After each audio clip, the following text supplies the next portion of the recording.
students, today will be studying about the maximum principal strain theory and the maximum strain energy theory.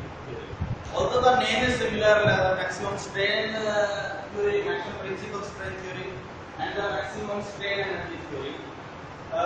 So we will be differentiating both the theories, and we will see how these theories are helpful in designing the machine part and what kind of machine part are designed according to that. In our previous lecture, we had seen that the maximum principal strain means the strain which is generated to the maximum principal stresses. In this case, we had assumed that sigma 1, sigma 2 and sigma 3 three principal stresses were applicable on any of the machine part, in which we had also assumed that sigma 1 is greater than sigma 2 and sigma 2 is greater than sigma 3, means the sigma 1 is the greatest out of these three stresses.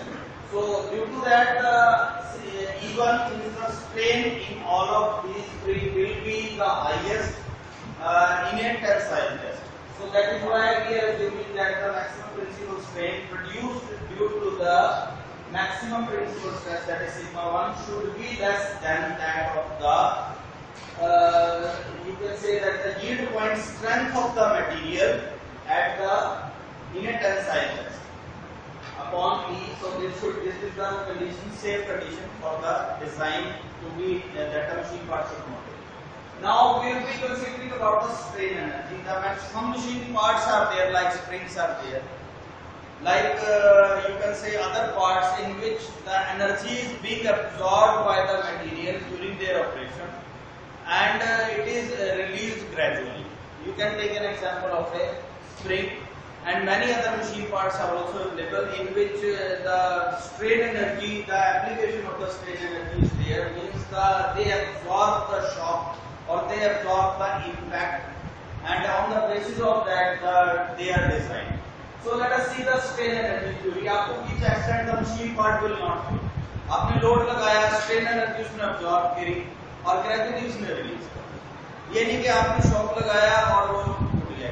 It's like this theory is not applicable in case of brittle material. Please remember, because strain energy is linked with only with the elastic material only.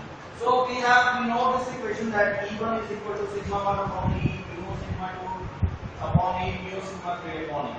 Mu sigma 1 upon E, this is the longitudinal strain in one direction, means in the direction of sigma 1. Other two are the transverse strains, so they need to be deducted from this strain so as to find out the net strain in sigma 1 direction.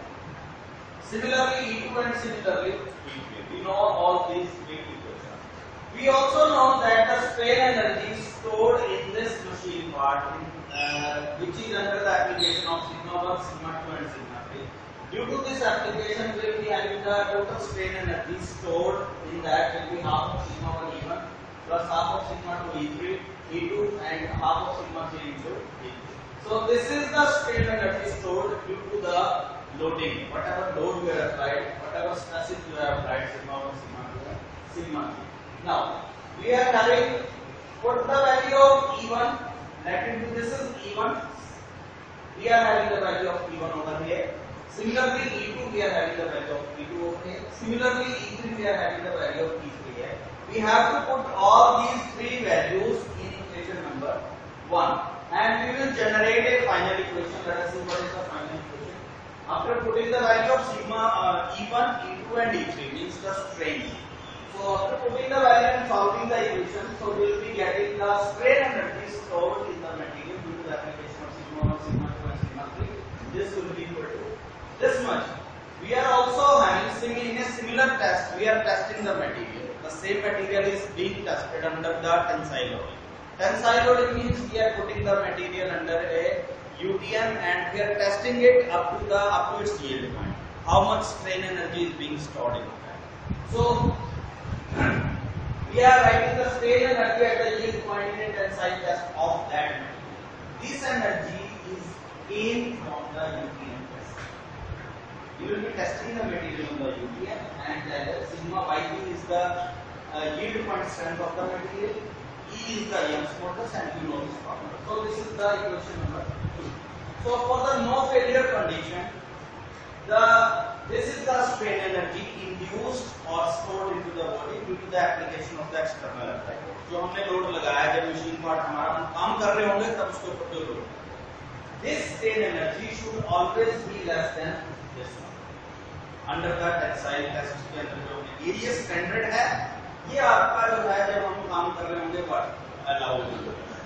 तो ये जो equation number है, ये जो strain energy है, ये हमेशा इससे कम होनी चाहिए, अदरवाइज आपका मटेरियल परमानेंटली डिफॉर्म हो जाएगा और that condition is known as the failure condition.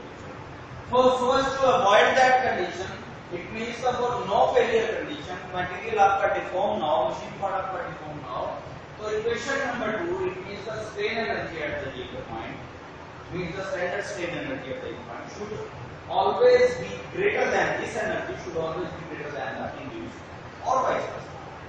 So the total strain energy stored under the loading, this is should always be less than the strain energy stored in a material under heat. So both are the value of both the equations. So this is the value of equation u का value मैंने यहाँ पे रख दिया and उसके बाद u y t का value मैंने यहाँ पे रख दिया और this is answer equation number 3. So this is the final equation which is the theory of which can be called as the maximum strain energy theory. This theory is known as the maximum strain energy theory. Now we will be discussing the another point, another theory that we will be doing in our next session. That theory is known as, that theory of failure is known as the shear strain energy theory. In this theory, we will be discussing the how the strain energy is being used in case of the shear failure. Thank you.